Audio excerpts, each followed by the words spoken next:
அஸ்ஸலாமு அலைக்கும் வரஹ்மத்துல்லாஹி வபரகாத்துஹு. அன்பானவர்களே, இதுதான் ஜபல் ருமாத் மலை. 50 சஹாபாக்கள் உஹதுடைய யுத்தத்துடைய நேரத்தில் ரசூல் ஸல்லல்லாஹு அலைஹி வஸல்லம் சொன்னாங்க, இந்த மலைக்கு மேலால் இருக்க சொன்னாங்க. இதுதான் அந்த ஜபல் ருமாத் மலை. அதே மாதிரி இந்த மைதானத்துக்கு சொல்கிறது உஹதுடைய மைதானம், இந்த மலைக்கு சொல்கிறது உஹதுடைய மலை. உஹதுடைய மலை.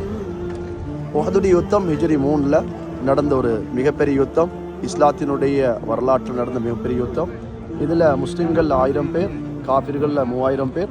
அந்த 1000 பேர்கள்லையும் அப்துல்லா பின் உபை பின் சலூல் முனாஃபிக்களுடைய தலைவன் 300 பேர்களை கூட்டிகிட்டு போயிட்டான். அப்போ 700 பேர் பேலன்ஸ் ஆகுறாங்க. அங்கே காஃபிர்களில் 3000 பேர் இருக்கிறாங்க.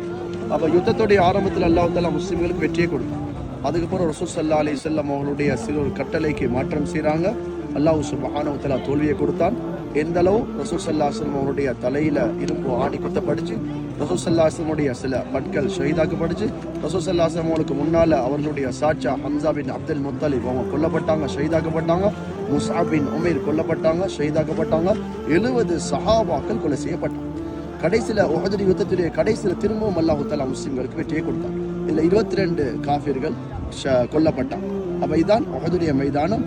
இது ஒரு வரலாற்று புகழ்மிக்க ஒரு யுத்தம் நடந்த இடம். உஹதுடைய மலையை பற்றி ரசூலுல்லாஹ் சொல்லுவாங்க, இன்ன ஹாதல் ஜபல யுஹிப்புனா வ நுஹிப்புஹு, இந்த மலை எங்களை நேசிக்கிறது, நாம் இந்த மலையை நேசிக்கிறோம் என்று சொல்லுவாங்க.